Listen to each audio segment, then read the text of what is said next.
Apa itu kontraksi? Sebelum kontraksi mulai terjadi, ibu akan merasakan rasa nyeri yang mirip dengan rasa sakit yang ibu alami saat menstruasi kontraksi. Kontraksi terjadi ketika otot rahim merenggang dan mengerut untuk membuka jalan rahim dan mendorong bayi ke leher rahim. Saat kontraksi terjadi, tahap persalinan pun dimulai. Jenis-jenis kontraksi kehamilan. Saat ibu hamil ada kontraksi yang akan terjadi hingga menjelang persalinan tiba, dari kontraksi palsu dan sampai kontraksi yang sebenarnya menjelang persalinan pun bisa terjadi. Jenis-jenis kontraksi selama kehamilan. Yang pertama ada kontraksi Braxton Hicks. Ini kontraksi disebut dengan kontraksi palsu sebab kontraksi ini sebenarnya bukan tanda bunda akan melahirkan. Biasanya kontraksi akan dirasakan bunda saat bunda merasa kelelahan, dehidrasi, atau terlalu banyak berjalan. Jika hal ini terjadi, cobalah untuk minum air putih dan mengubah posisi seperti dari berdiri menjadi duduk. Akan tetapi, jika kontraksi ini tidak hilang, sebaiknya langsung kontrol ke dokter. Kedua, kontraksi persalinan prodromal. Kontraksi ini yang akan dialami wanita hamil dalam minggu-minggu atau beberapa hari sebelum persalinan dimulai. Kontraksi ini lebih menyakitkan dibandingkan kontraksi palsu dan lebih teratur, lebih lama, dan para dokter menduga bahwa saat kontraksi prodromal ini, saat itu pula rahim berkontraksi membuat bayi pindah posisi yang paling tepat menjelang persalinan. Yang ketiga, kontraksi sesaat sebelum melahirkan. Kontraksi sesaat ini sebelum melahirkan yang ditandai dengan melebarnya mulut rahim atau serviks. Biasanya serviks bisa melebar dari 0,6 cm. Pada saat inilah wanita hamil sudah segera siap untuk ke rumah sakit atau rumah bersalin, atau juga menghubungi bidan jika ingin melahirkan di rumah. Yang keempat, kontraksi aktif. Nah, inilah kontraksi terakhir yang terjadi sebelum kehadiran sang buah hati. Tanda khas dari kontraksi ini adalah rasa sakit yang lebih hebat dibandingkan kontraksi sebelumnya. Kontraksi ini membuat leher rahim melebar hingga 10 cm dan menandakan jalan lahir sudah siap. Saat itu salah satu ciri khas kontraksi aktif adalah saat dalam waktu kontraksi rahim terasa tidak rileks dan menegang. Terasa juga seolah-olah seperti membuang air besar, namun dorongannya sangat kuat. Ciri-ciri kontraksi melahirkan. Sebelum mengetahui apa itu kontraksi, yang pertama ada intensitas kontraksi, berangsur semakin kuat. Intensitas kontraksi ini persalinan akan terus bertambah kuat dengan semakin dekatnya waktu persalinan. Rasa sakit bahkan tidak akan berkurang walaupun ibu sudah mengubah posisi atau melakukan aktivitas apapun. Yang kedua, kontraksi semakin sering dan semakin lama. Frekuensi dan durasi kontraksi semakin persalinan akan terus bertambah. Awalnya kontraksi terjadi dengan durasi sekitar 30-40 detik dan jarak antara kontraksi sekitar 5-30 menit. Semakin besar pembukaan kontraksi, maka akan terasa semakin kuat dengan frekuensi semakin sering dan durasi lebih lama, sekitar 45-60 detik, dan jarak antara kontraksi 3-5 menit. Yang ketiga, rasa sakit pada punggung bawah pada awal proses persalinan. Janin yang bergeser akan mulai menekan tulang belakang. Karena itu awalnya kontraksi akan terasa pada bagian punggung bawah, lalu menyebar hingga ke bagian perut bagian bawah. Yang keempat, ada bercak darah. Kontraksi persalinan bisa dibarengi dengan bercak darah dari vagina ketika rahim akan keluar bercampur dengan darah. Dan yang kelima, pecah ketuban. Pada 15% proses persalinan, kontraksi dibarengi dengan ketuban yang pecah. Adaptasi anatomi dan fisiologi pada masa nifas. Apa saja perubahan dan adaptasi pada masa nifas? Masa nifas atau yang sering disebut dengan istilah puerperineum adalah masa di mana setelah plasenta lahir dan berakhir ketika alat-alat kandung kembali seperti keadaan sebelum hamil. Masa nifas berlangsung sekitar 6 minggu, akan tetapi seluruh alat genetal akan pulih kembali seperti keadaan sebelum hamil dalam waktu 3 bulan. Perubahan sistem reproduksi setelah bersalin, tubuh ibu mengalami perubahan.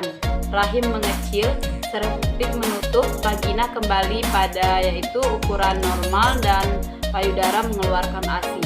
Perubahan sistem reproduksi secara keseluruhan disebut proses involusi. Involusi adalah perubahan yang merupakan proses kembalinya alat kandung atau uterus dan jalan lahir setelah bayi dilahirkan hingga mencapai keadaan sebelum hamil. Organ dan sistem reproduksi yang mengalami perubahan yaitu yang pertama uterus. Struktur uterus sebagian besar tersusun atas otot, pembuluh darah, dan jaringan ikat serta letaknya dalam keadaan tidak hamil. Cukup dalam di panggul, struktur ini memungkinkan terjadinya pembesaran substansial pada kehamilan saat uterus dapat dipalpasi secara abdominal. Seiring dengan berkembangnya janin, aktivitas uterus selama persalinan normal melibatkan otot uterus di segmen atas terus yang berkontraksi dan bereaksi secara sistematis, yang menyebabkan pendekatan secara bertahap seiring dengan kemajuan persalinan. Yang kedua, afterfinds. Ini adalah perasaan mulas akibat relaksasi dan kontraksi yang periodik dari uterus dan menimbulkan nyeri yang bertahan sepanjang masa awal perineum. Nyeri atau bayinya perasaan mulas ini merupakan masalah bayi yang serius dan jika diabaikan bayi berdampak buruk bagi kesehatan ibu dan bayinya. Rasa nyeri setelah melahirkan ini lebih nyata setelah ibu melahirkan. Di tempat uterus terlalu teregang, misalnya pada bayi besar dan berkembang. Menyusui dan oksitoksin bertambah biasanya meningkatkan nyeri ini karena keduanya merangsang kontraksi uterus. Yang ketiga ada lochia, pelepasan plasenta dan selaput janin dari dinding rahim. Pada stratum spongium bagian atas, setelah 2-3 tampak lapisan atas stratum yang tinggal menjadi nekrosis, sedangkan lapisan bawah yang berhubung dengan lapisan otot terpelihara dengan baik dan menjadi lapisan endometrium yang baru. Bagian nekrotis yang keluar menjadi lochia. Lochia adalah ekskresi cairan rahim pada masa nifas mempunyai reaksi basa atau alkalis yang dapat membuat organisme berkembang lebih cepat. Lochia mempunyai bau amis atau anyir meskipun tidak terlalu menyengat dan volumenya berbeda pada setiap wanita. Lochia juga mengalami perubahan pada proses involusi. Yang keempat ada tempat tertanamnya plasenta saat plasenta keluar. Secara normal, uterus berkontraksi dan relaksasi atau retraksi sehingga volume atau ruang tempat plasenta berkurang atau berubah cepat dari 1 hari setelah persalinan berkerut sampai diameter 7,5 cm. Kira-kira 10 hari setelah persalinan, diameter tempat plasenta kurang lebih 2,5 cm. Segera setelah akhir minggu ke-5 kurang 6, epitelial menutup dan menggenerasi sempurna akibat dari ketidakseimbangan volume darah, plasma, dan sel darah merah. Yang kelima, perubahan pada perineum, vagina, dan pulpa. Pulpa dan vagina mengalami penekanan serta peregangan yang sangat besar selama proses melahirkan bayi. Dan dalam beberapa hari pertama setelah proses tersebut, kedua organ ini tetap berada dalam menonjol keadaan kendur. Setelah 3 minggu, pulpa kembali pada keadaan tidak hamil dan ruang dalam vagina secara berangsur-angsur muncul kembali sementara labia menjadi lebih menonjol. Segera setelah melahirkan, peritoneum juga menjadi kendur. Masa transisi neonatus. Masa neonatus merupakan bayi yang baru mengalami proses kelahiran berusia 0 sampai 28 hari. Bayi tersebut memerlukan penyesuaian psikologis berupa maturasi adaptasi ataupun penyesuaian diri dari kehidupan intrauterin ke kehidupan ekstrauterin dan toleransi bagi bayi baru lahir untuk dapat hidup dengan baik. Yang selanjutnya ada penjelasan tentang masa neonatal merupakan masa transisi antara kehidupan dari dalam kandungan ke kehidupan di luar kandungan.